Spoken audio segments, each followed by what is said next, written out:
I'm David Norris, and I'm currently the Director of Admission at Parsons, the New School for Design. For the last year, I've actually had a joint appointment, so I've been the Director of Admissions for the New School as well as for Parsons. So in terms of the background for Parsons, the first place I'd start is that Parsons is part of the New School.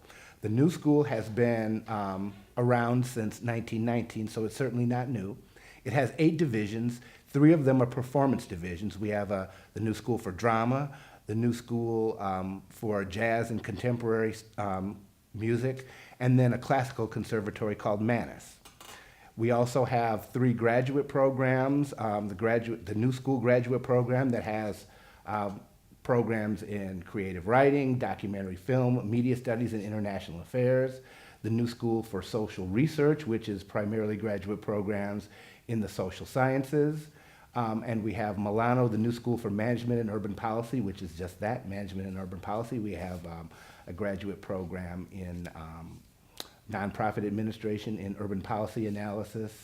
On the undergraduate side, of course, we have Parsons grad and undergrad. We have the New School Bachelor's Program, which is primarily for, it's a degree completion program. It's primarily for adult and transfer students that is very heavy in the self-design, so students can do anything they want to do.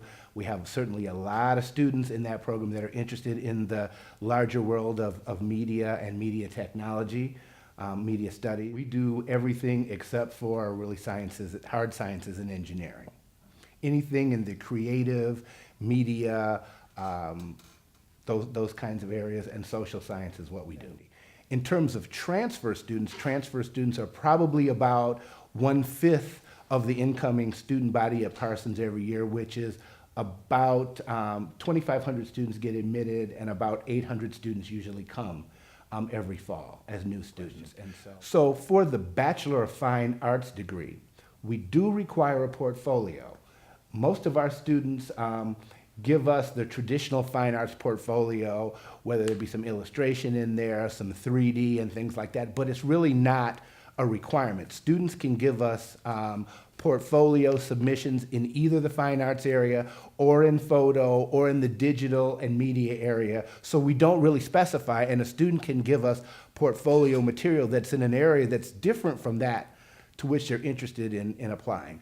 In the environmental area and in the business area, we don't require a portfolio. We have this other thing called the Parsons Challenge, where a person will draw us a set of 3 pictures or take 3 photographs and try and to have something to do with where they come from, either their hometown or something about them or their family, and then they talk about how those 3 kind of pictures interrelate. So it's more about an exercise in design thinking and, you know, being creative and thinking outside the box. So all of our students require a Parsons Challenge. Only the students who are in the Bachelor of Fine Arts require a portfolio. If it's a BFA program, we look at both sides of the person equally. So on the academic side, we're looking at the essays, the college coursework and what the grade point average is, the strength of the program they're coming from. If they have fewer than, let's say, 18 to 24 credits, then we may back up and look at their scores from high school or their grades from high school and whether or not they had AP or International Baccalaureate or honors and those kinds of things. But primarily, it is the transfer GPA that is the most important thing, okay? Parsons is, for somebody that's getting absolutely no support, which doesn't include many students, it's $53,000.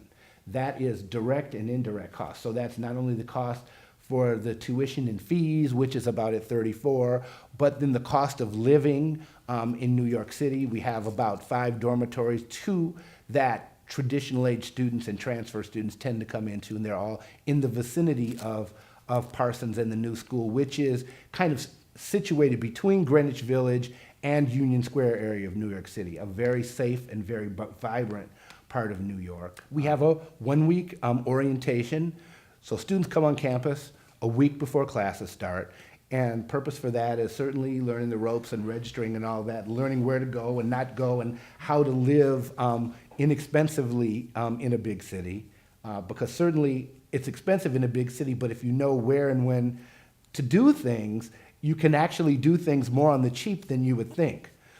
So we have that week-long orientation where students certainly get all of that from other students, which is, I think, one of the best sources for that kind of information. So this goes to the question of what is the cost benefit or the value?